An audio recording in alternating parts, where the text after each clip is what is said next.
remarks from Justice O'Connor. It's once more a great delight for me to be able to introduce Governor Andrus, whom, as I mentioned last night, is the greatest iconic political figure in Idaho, continues to distinguish the state in every venture that he pursues. And the reality is that we all want him to make yet another run, and we're circulating a petition today.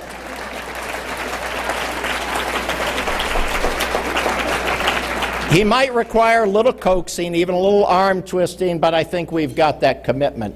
So, Governor, it's great to have you here again with us throughout the day, and we appreciate the fact that you continue to provide the kind of leadership and vision and guidance that can move the Andrus Center along for yet another 25 or 30 years. Please give a round of applause to Governor Cecil Andrus. Thank you, David. That was good. Yeah. That's good, Doctor. I appreciate that. You see how he abbreviated that from last night? I told him, I said, you got to knock that stuff off. Before I get to a very sincere pleasure that I have given the honor of making the introduction of our speaker today, I have another honor, and I'm going to take executive privilege because a lot of things are important to me, but the most important thing to me is my family, and two of my family members are here. One of my three great daughters and one of my granddaughters are here. Tracy, you'll meet this afternoon, and Monica is a school teacher here. The two of you stand up. I want them to see what I'm proud of. Thank you very much, girls. Man, you talk about a women's conference. I've been married over 60 years. I know how to take directions. I have a beautiful wife and three great daughters and two granddaughters, and I have a great-granddaughter.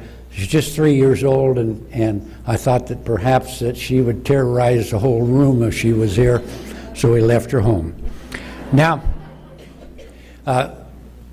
you can't see it on the screen right now, but you have seen our sponsors indicated there. I mentioned it to you this morning in my remarks.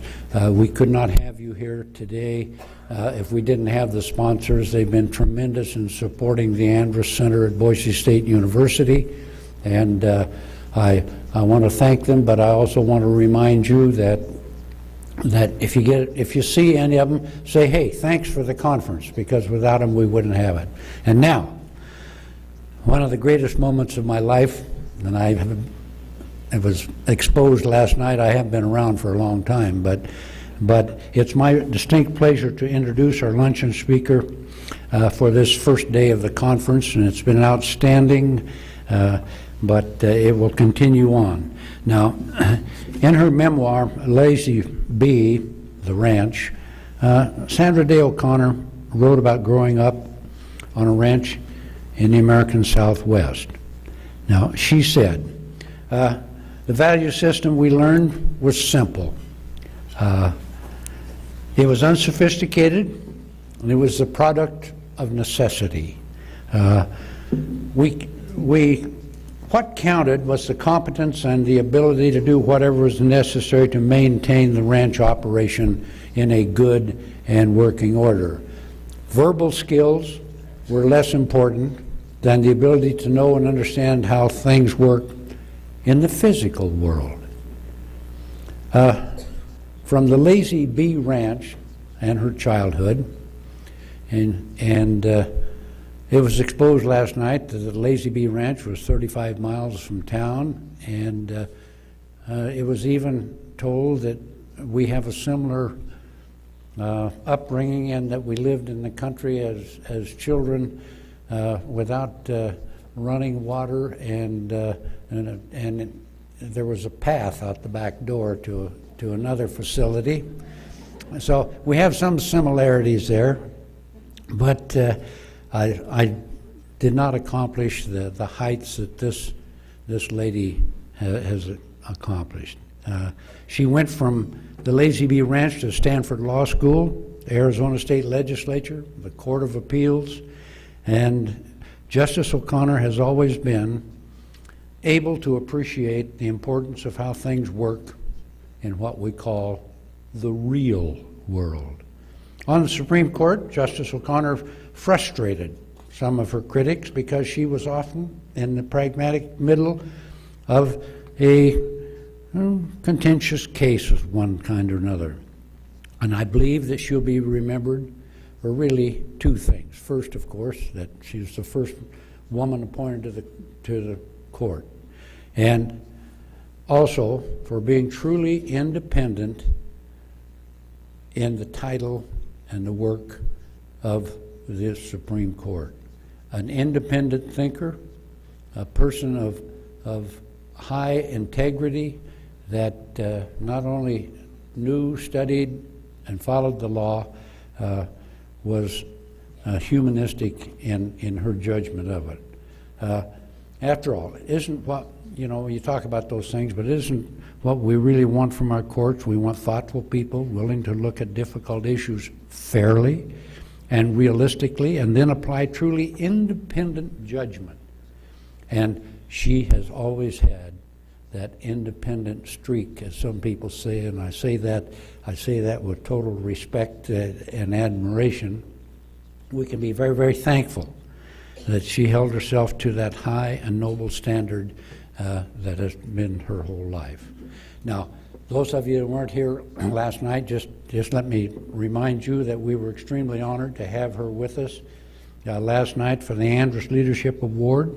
That presentation took place here at Boise State University last evening, and for that I will be forever grateful. But also today, we're pleased to share, listen to her share with her thoughts on the Women in Leadership Conference that we have here today. Ladies and gentlemen, there may be no better person, certainly no better woman, leader in America on this subject than the very distinguished former Justice Sandra Day O'Connor. Your Honor,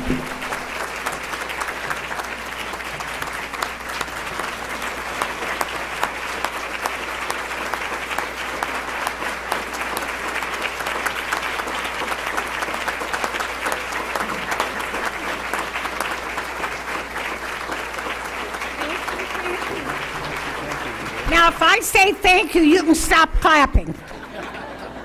It takes me a little while to get around these days, so I'm a little slow. I didn't mean for it to extend the clapping period.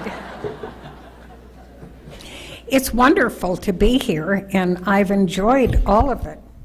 And you ended up with some pretty terrific commentary, I must say, and Bonnie McIlvaine Hunter, I hate to follow her because she's too good. So that was a treat to get to hear her today. And thank you, David, for the kind introduction. Those of us who are part of iCivics are very appreciative of being here and being involved here at this university, because I think that in the weeks and months and years ahead, maybe we can really achieve some things that matter in the educational field. I think we can. And I'm enthusiastic about that. And as I have been pointing out for a while now, I'm just an unemployed cowgirl. At the same time, I'm aware of the fact that my life and my career have spanned some complex and contentious and important periods in our nation's history. It certainly involved, among other things, getting women in the work world in our country. And I've been fortunate to have witnessed that history and to have been part of it. And growing up on a cattle ranch in the Southwest shaped so much of who and what I am, and of the values that still guide me. I think I remain a cowgirl at heart, But other chapters in my life have also helped shape my beliefs.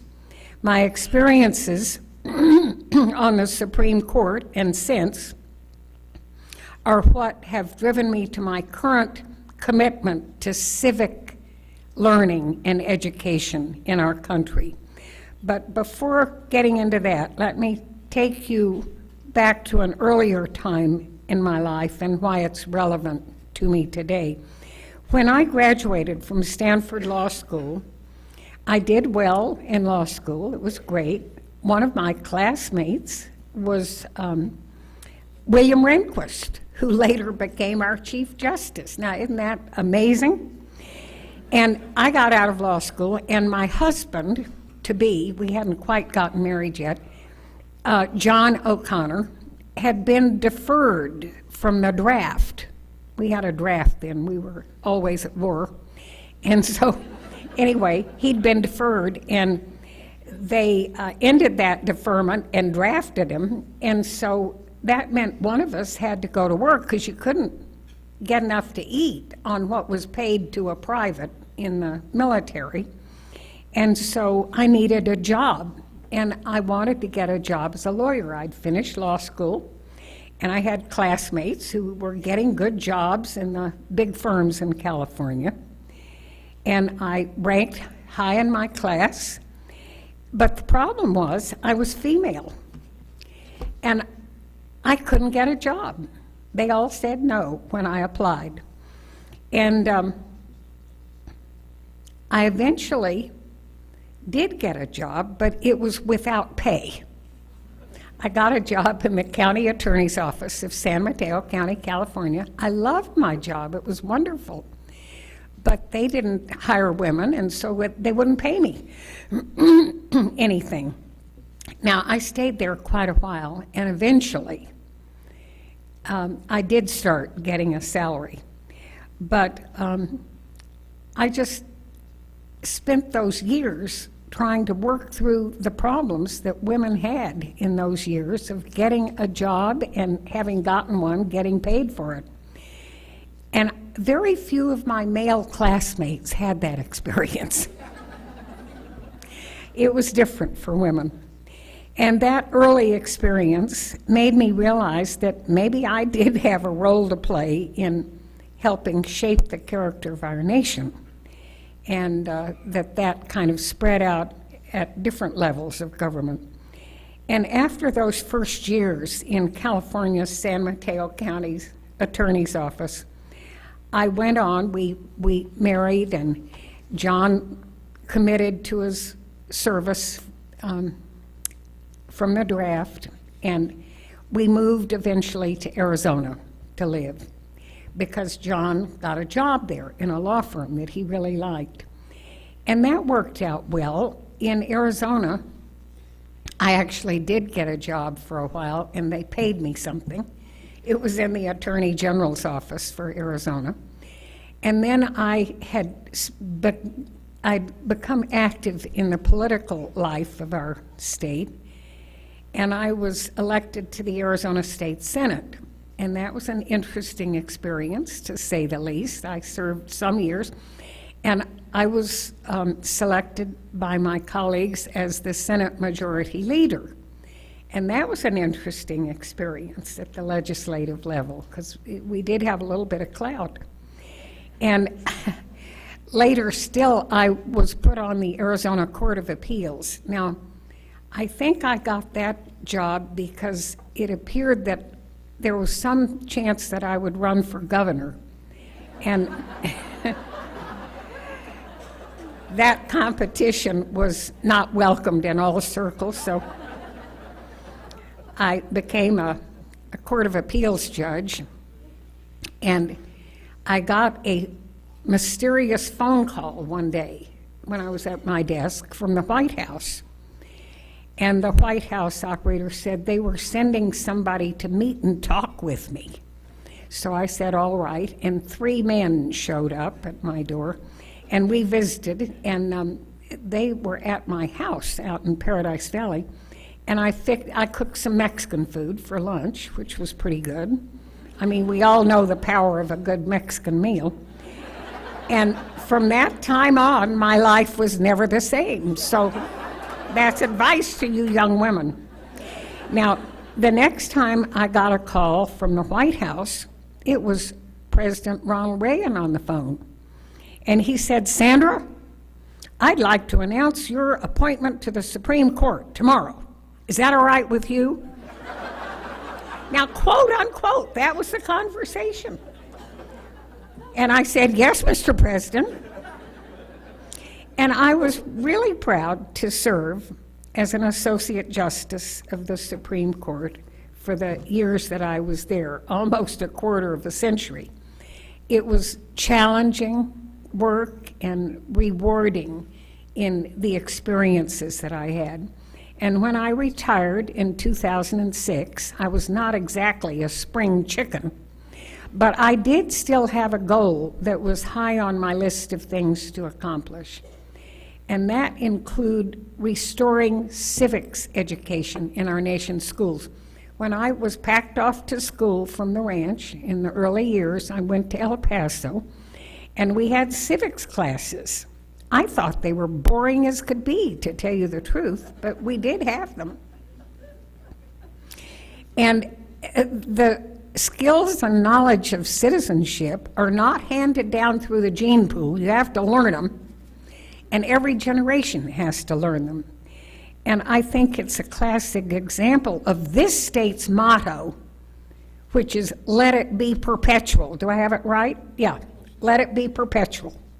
So civics education needs to be perpetual, I'm afraid.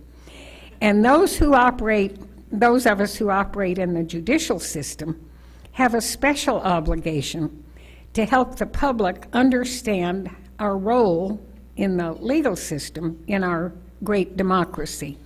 And I'm always shocked with how little people know and understand anything about the third branch of government, the one where I worked. And during my time on the Supreme Court and in the years since, I have become more concerned about threats to our independent judiciary and about efforts to politicize our courts, and some very unfounded and sometimes hateful attacks on judges. I recall one instance where state legislation was being considered called Jail for Judges. And it was a proposition, I think it was in South Dakota, that would have put the judge in jail if one side or the other disagreed with the holding. Well, in recent years, a great deal of research has been done by the so-called think tanks and the universities and others that do confirm we ought to be concerned about this problem. And civic scores among high school seniors have declined since 2006. Civic scores in middle school students have remained at the same low level ever since 1998. And on the last nationwide civics assessment test, 2/3 of the students were scored below proficient. That was the ranking. And only about 1/3 of adult Americans can name the three branches of government, let alone say what they do. Now, only 7% of 8th graders can name the three branches of government. Less than 1/3 of 8th graders can identify the historical purpose of the Declaration of Independence, and it's right there in the name. You know, what do you say about that? 2/3 of Americans cannot name a single Supreme Court justice. Only 1 in 7 can correctly name John Roberts as Chief Justice.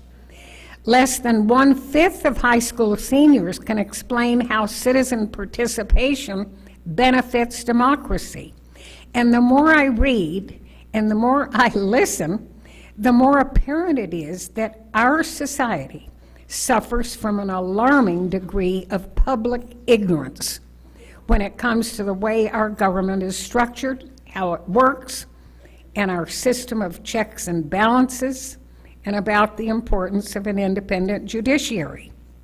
And while the seeds of that ignorance are planted there in the early years of a child's education. But too often, the situation is not addressed at all the way through college and graduate school. And that reality has led the Federal Department of Education to issue a remarkable moment about college learning and democracy's future in 2011. The report challenged all higher educational institutions to create educational environments where education for democracy and civic responsibility is pervasive, not partial, central, not peripheral. Now just think about that. Our universities, and that includes our graduate and professional schools, had to be reminded to make civic education central, not peripheral, to their existence. For younger students, those in middle and high school, one of the best ways to educate young people about the judicial system and democracy is by embracing the digital age. And I've been working closely with some experts in law and technology and education to develop and publicize and market a website called iCivics. And it is an exciting and innovative educational resource that's being used by more and more teachers and young people in schools and homes across our country. iCivics includes some exciting video games, some curriculum units, some lesson plans, an online forum for student engagement.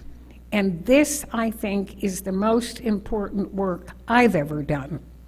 This Arizona cowgirl has gotten involved, believe it or not, with video games. And it's working. In the most recent school year, we had 6.5 million visitors to the website. 35,000 teachers have created iCivics accounts. 11 million games have been played in the 2 years since we started it. And I'm not used to using terms like hits and unique visitors, but 11 million sounds like a lot of good learners to me. And best of all, our games are free. We've kept it free. There is no charge. And I also serve as co-chair for the campaign for the civic mission of schools. And we know from research and experience that giving students real-life experiences in self-governance and civic participation can have lasting impacts. And there are ways to have students learn that are better and more effective than sitting and listening to a boring lecture on how a bill becomes a law. Democracy is a sustained, a perpetual conversation among our citizens about how best to govern. But people can't comfortably or effectively participate in that discussion if they aren't fluent in the topic of the conversation. So recognizing that individuals do not automatically become responsible citizens, the American public school system was founded to prepare young people for knowledgeable citizenship. That was why we got schools, and to ensure the vibrancy of our democracy. Now, before she became First Lady, Eleanor Roosevelt wrote that the true purpose of education was good citizenship, concluding on the public school largely depends the success or the failure of our great experiment in government by the people and for the people. I think Eleanor Roosevelt was right. Public education about civics is the only long-term solution to both preserving an independent judiciary and maintaining a robust constitutional representative democracy. And when I was a little girl and packed off to El Paso to go to school, where I lived with my grandparents, one day we were told that Eleanor Roosevelt was going to come visit us. Well, we had to shape up and put on something decent that day. I remember that day, and all the little girls were out there by the flagpole outside Radford School for girls. And we stood outside, and here came the limo down the street, stretched out, dark car, parked there by the school, and stopped, and the driver got out and came around and opened the door, and out came Eleanor Roosevelt. Now, she was one of the most homely people you would ever see. It wasn't a thing of beauty. She had a slouch hat that covered half her face, and a dress where the skirt came down to her ankles. And anyway, there she was. But she walked up to the flagpole and talked to us. And despite all those problems, it was very memorable and very impressive. Now, I did not dare tell my parents what had happened because they thought that Franklin Roosevelt was a real danger to our country, and the only thing worse was Eleanor. I never told my parents about Eleanor's visit to the school, but I've never forgotten it. And before she became First Lady, Eleanor Roosevelt wrote that the true purpose of education was good citizenship, concluding, on the public school largely depends the success or failure of our great experiment in government by the people and for the people, wrote Eleanor Roosevelt. And Eleanor Roosevelt was right about that.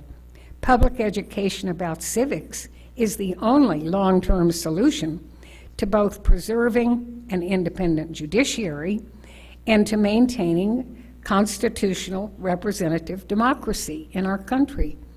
And for many years, public schools served this role very well. Through the 1960s, the typical student was offered courses in American history, in government, in civics, and learned about citizenship and the rights and responsibilities that came with it. That's not to say the civics courses of those years were engaging. They didn't capture my interest all that well, and they hardly seemed comprehensive. The darker moments in our country's history were often omitted in favor of a sugar-coated content that idealized the development of our nation's government. But even the flawed civic education of our nation in the past was better than what we have today, where civics is an afterthought in the typical public school. And as a result, most students today demonstrate a serious civics knowledge deficit. Making matters worse, for too long, when they do teach civics, it's dry and boring and passive.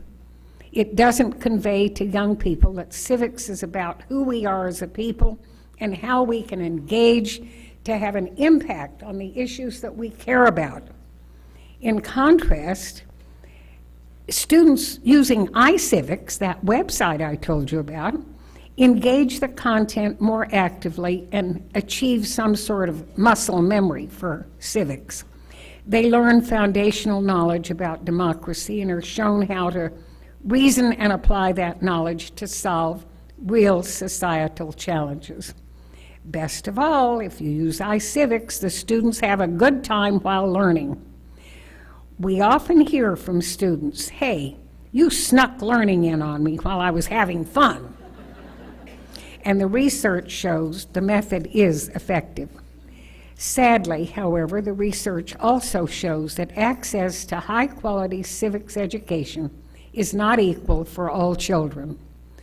A distressing report from the research group at Mills College found that the two most significant factors in determining what type of civic education a young person received were the socioeconomic status of the school and whether or not the students were college-bound. We're clearly not doing enough for all of America's children. And not everyone is going to grow up to be a Bill Gates or a Sheryl Sandberg or a Bonnie McIlvaine Hunter or even Cecil Andrus. But everyone is going to grow up to be a citizen. By design, government and the democratic process belong to each and every citizen. For our democracy to survive and endure, we have to ensure that our citizens are well informed and prepared to face tough challenges. If there is a single child not learning about civics or being exposed to what they must do as citizens, then all our lives are the poorer for that. And democracy is not a spectator sport. Thomas Jefferson said, "We in America do not have a government by the majority. We have a government by those who participate." And developing the leaders of tomorrow takes patience, passion, resources, and civics education. It requires a framework for advocacy and a community for support.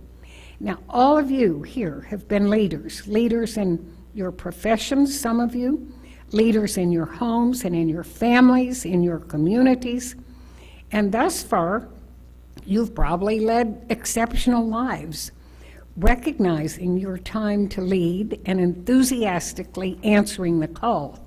But I'm here to tell you something important.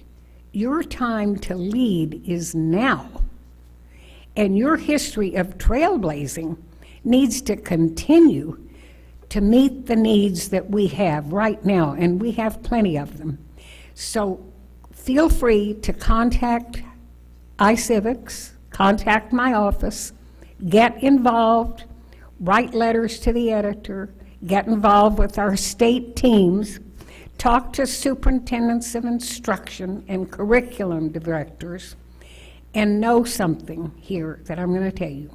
I will help you every step of the way in your efforts to rejuvenate civic education in this country and secure the vibrancy of our democracy for generations to come. So help me, will you?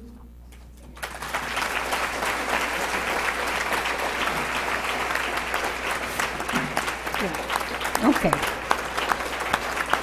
All right. Thank you. Okay. Can I? Yeah. To my left? Oh, I'm supposed to. Yeah.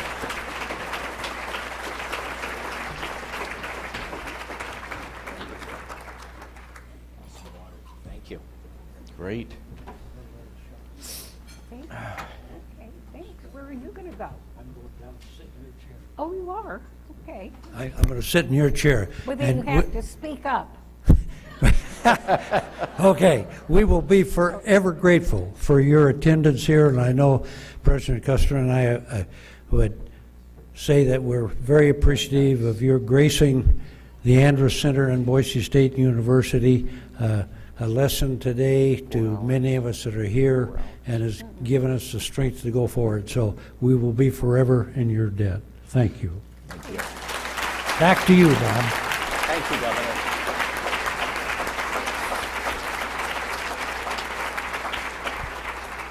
Well, Madam Justice, those were stirring remarks.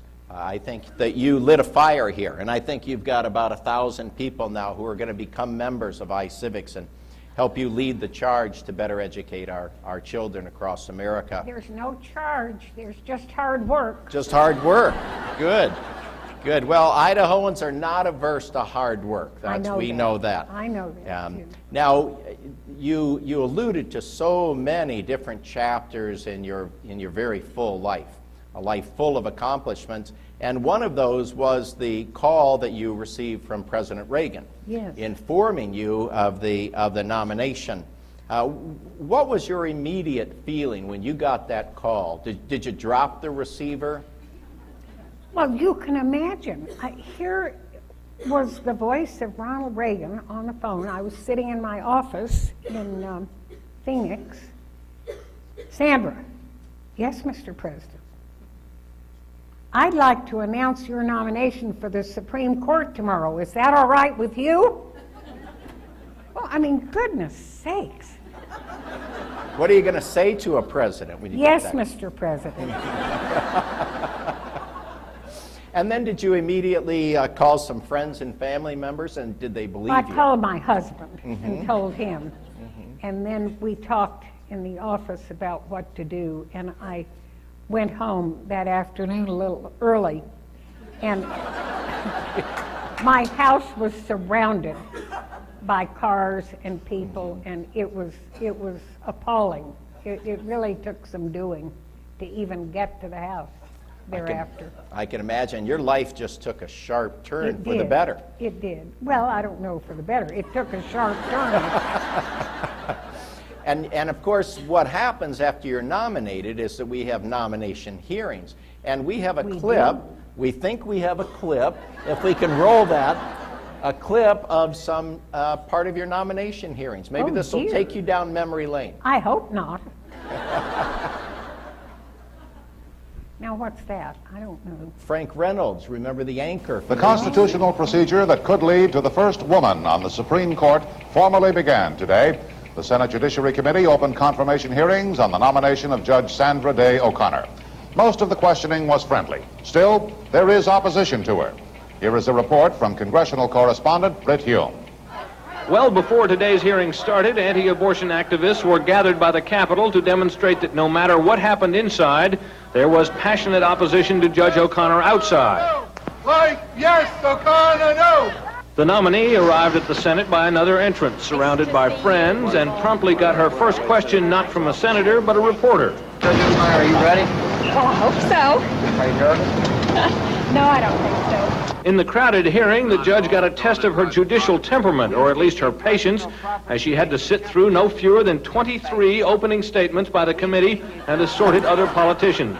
Nearly all, it seemed, had come less to question her than to praise her. She has a great judicial temperament. She can be tough, but she's gentle.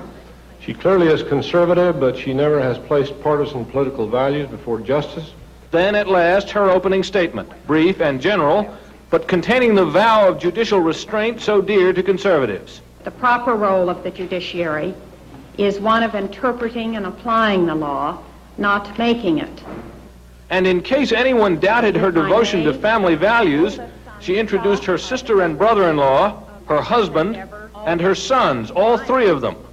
There was a flash of humor as son Brian stood.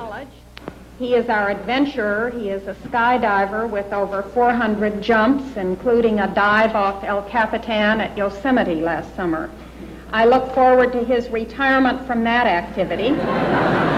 Chairman Thurmond then began his questions, evidently rehearsed with the nominee, as she read parts of her answers.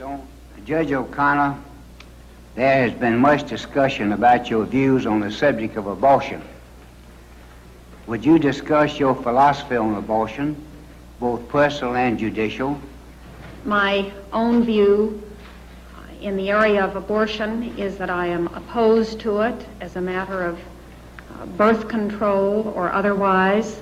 She did not deny she cast some votes in the Arizona legislature that supported abortion, but she portrayed them as minor and suggested her concern about the issue had grown. I believe public perceptions generally about this particular area and problem have increased greatly over the last 10 years, and I would have to say that I think my own perceptions and awareness have increased likewise. Those answers on abortion are unlikely to placate right-to-life activists, but they kept her out of trouble with this committee today. Indeed, Chairman Thurmond was saying at the end that Judge O'Connor could be confirmed as early as next week. Britt Hume, ABC News, on Capitol Hill.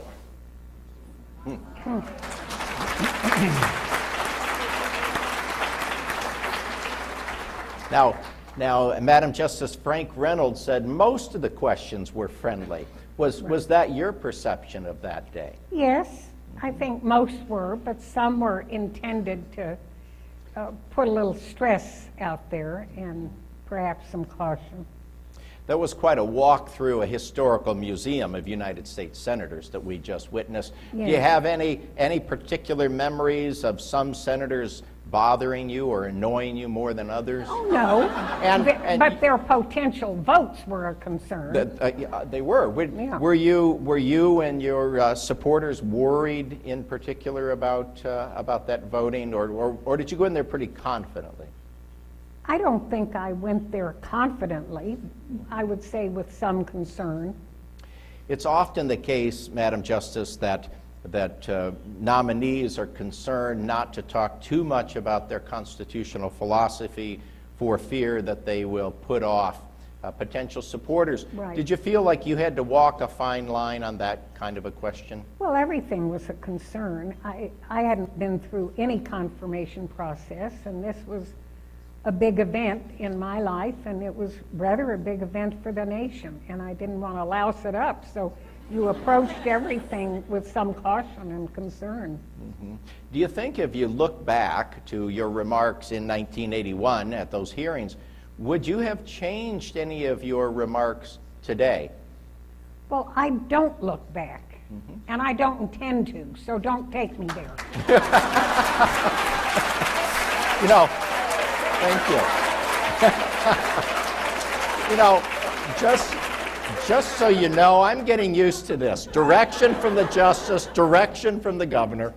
Very clear directions. Thank you. And I will add, by the way, that because Justice O'Connor is still a sitting judge, we can't take up questions that might come before the court unless you want to change your mind just between us and talk about that. Well, let's let that slide by. Okay, we'll do that. Now, you mentioned your great commitment to the law. You worked very hard. You were a graduate at the top of your class, and it was very difficult for you to get a job. Were there moments of great frustration when you couldn't find a job, and then when you took a job? Well, I should say so. I mean, my husband, as I told you, my husband and I both like to eat. We didn't have some outside source of income. I was it. He had been drafted, and I don't know, he was paid $22 a month or something like that. That wasn't going to do it. And he was a lowly, private somewhere.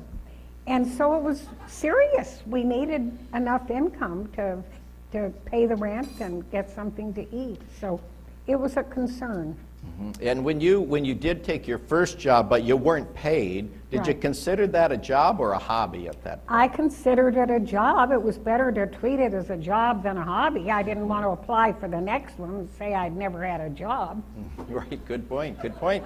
Now, when Justice Ginsburg joined you on the court as the second woman appointed, did you share stories, commiserate with one another? Because she faced a similar difficulty, didn't she, when she graduated? Well, it had gotten a little better because they'd gotten one woman down the hatch, and it was not a disaster. So I think it helped a little bit when she came along. In this book that you recently published a year or so ago called Out of Order, A History of the Supreme Court, which is a marvelous look at the court, if I may say, you talked about some concerns that the status of the court is shrinking in the eyes of the public. Does that concern you greatly? It does, because the Supreme Court historically in the country has enjoyed a pretty good status, I would say, among the three branches of government. I think citizens have respected the court, and properly so, and it's played a good role in our country. And I think that appreciation for the court has diminished somewhat.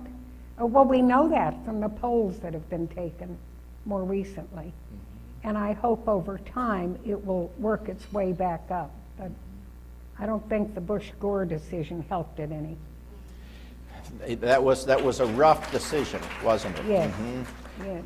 And if I may say, you've been quoted in the press as saying that maybe the court might have rendered a different decision or may not have taken that case. Well, the court did. There's no changing what happened. Do you think that the erosion of public confidence in the court is attributable to some decisions, maybe Bush versus Gore, other decisions, or simply a lack of civic understanding about the role of the court? Perhaps both. I don't think, as I've told you here today, I don't think we're doing a very big job in civics education in our country these days, so perhaps that's part of it. But I'm sure things like Bush-Gore in the background still, too. And of course, you feel passionately about the need to improve the quality of civic education across America. I do, yes. And do you believe that your own participation in all three branches of government before you came to the court, in the legislative, executive, and the judicial branches, that helped to inform your own perception of your work on the court? Well, I'm sure it did. I was lucky to have had the positions that I held, whether I was paid or not. I learned something.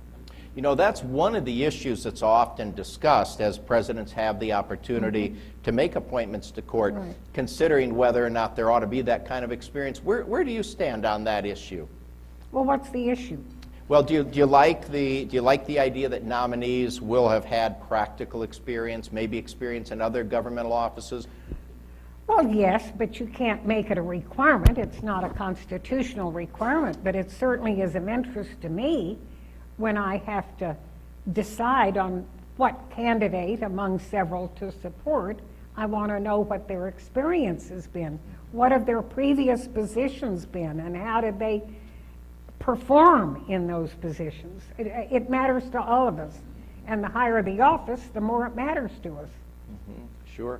Before you came to the Supreme Court in 1981, did you have a list, maybe a short or a long list of Supreme Court justices that you particularly admired, maybe a philosophy that you shared? I didn't have a list, but as you go through school, you learn about some, and you tend to think some maybe sound a little better to you than some others.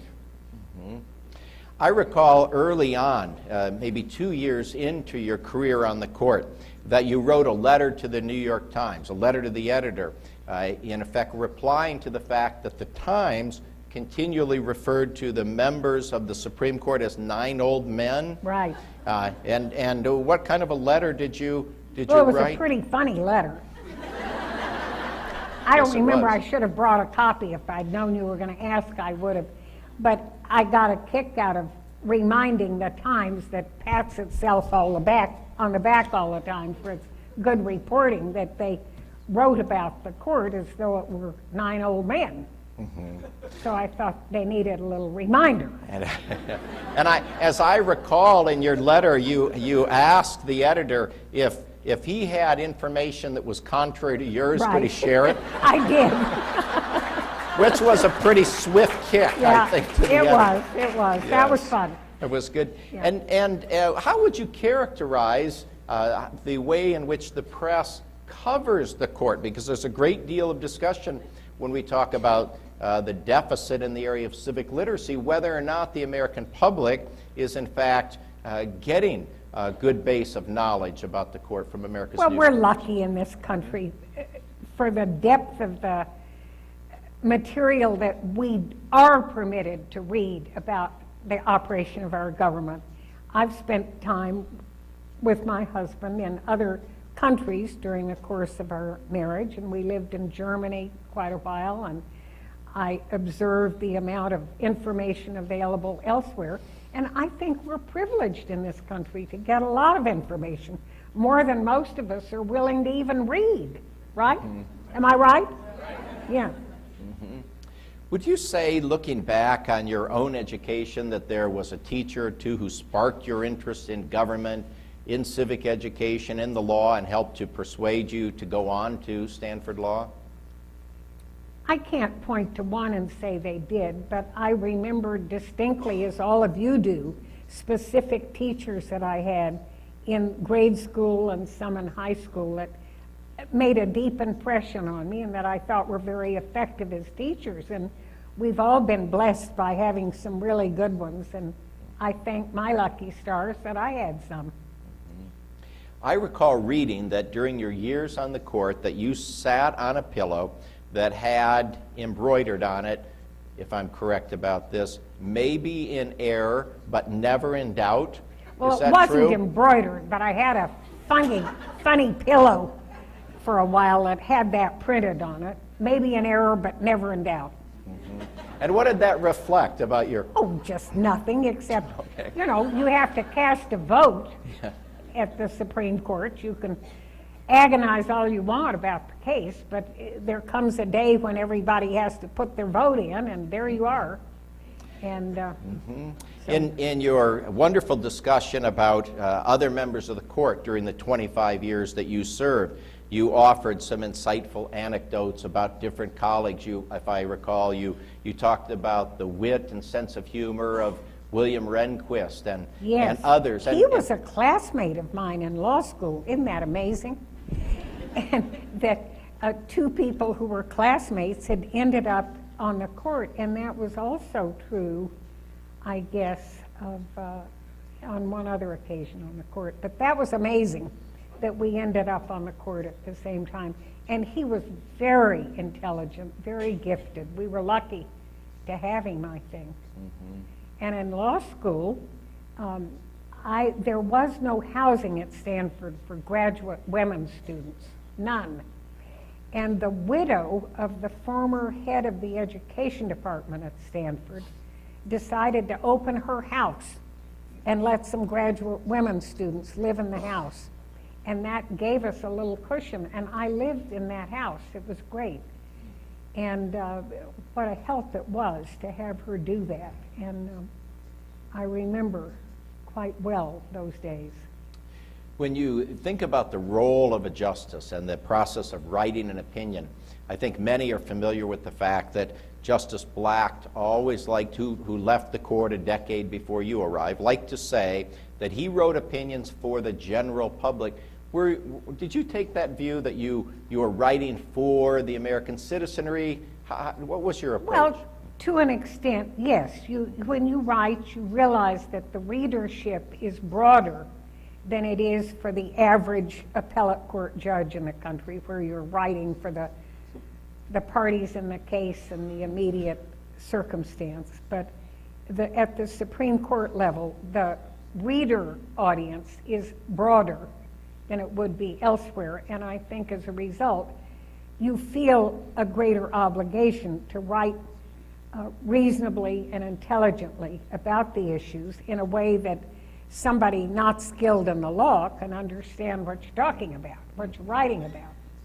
Many Americans are excited to know more about the interaction among the justices when it comes to writing opinions. Can you shed some light on the drafting process and exchange and your exchange of views and going through the drafts of opinions? Every case is discussed by all the justices at a conference after the arguments. If they've read the briefs, they've gone to the arguments, then they get together and they talk about it. And as a result of that conference, then the Chief Justice assigns the duty of writing an opinion in each case to someone on the court. And the Chief has complete flexibility there, and I'm sure has to think about a lot of things. How much does that justice have a backlog of uncirculated opinions? Are they up to date? Can they handle it? Will they handle it? How in listening to the discussion, which justices' views seem to be most representative of the whole group, and maybe assign it that way. Anyway, it's a hard job for the Chief Justice to assign, but ultimately the Chief Justice decides how to assign the writing duties to the various justices on that particular group of cases.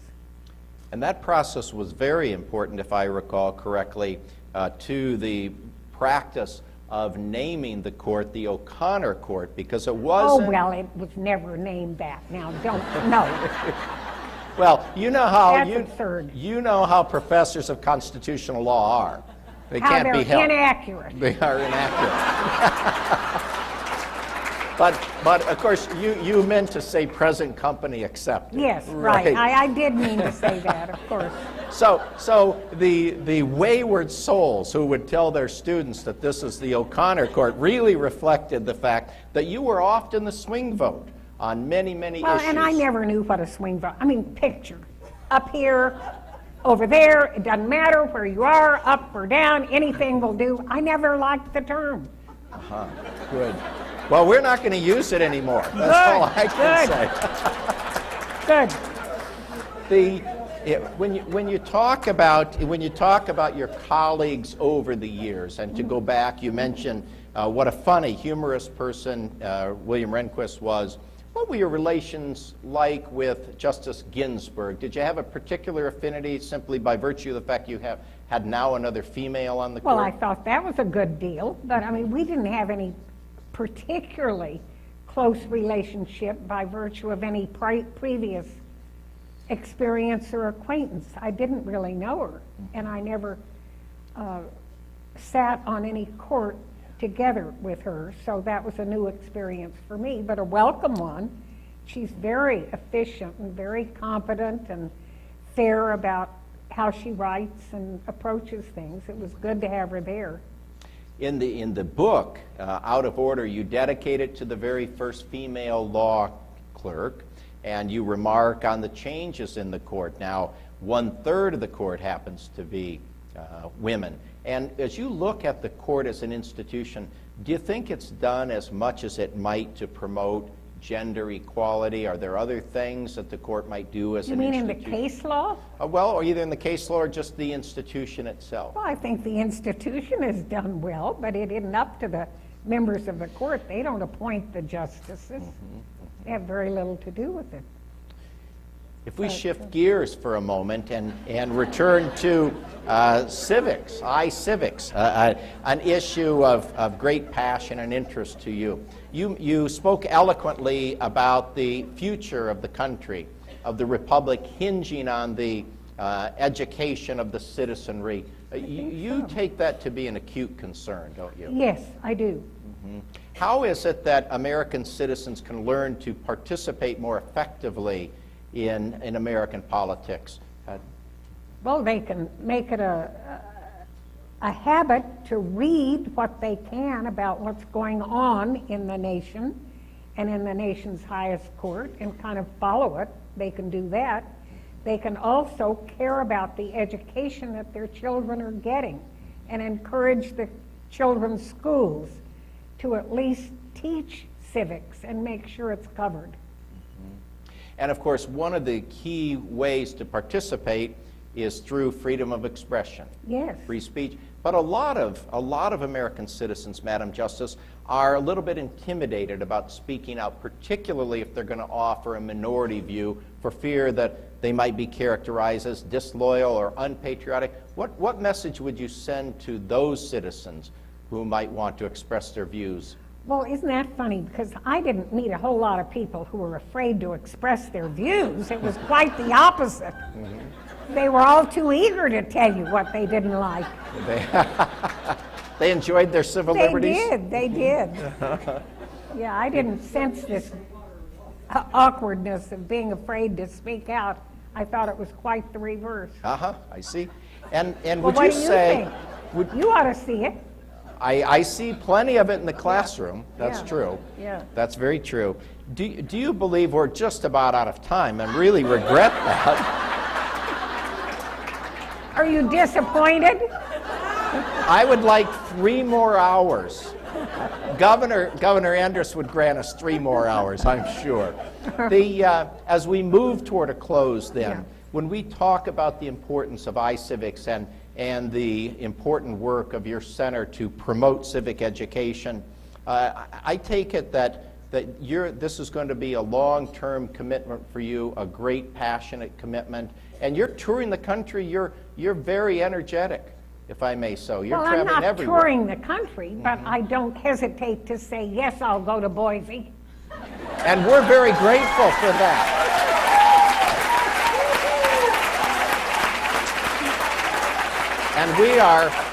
And we are so very grateful that you've come to Boise to share your views I with am us. too. And we just hope that in the next part of your trip, you'll have great luck in catching some big Idaho trout. Thank you. I don't care where the trout's from, but I'd like to catch a few. You'd like to do that. Well said.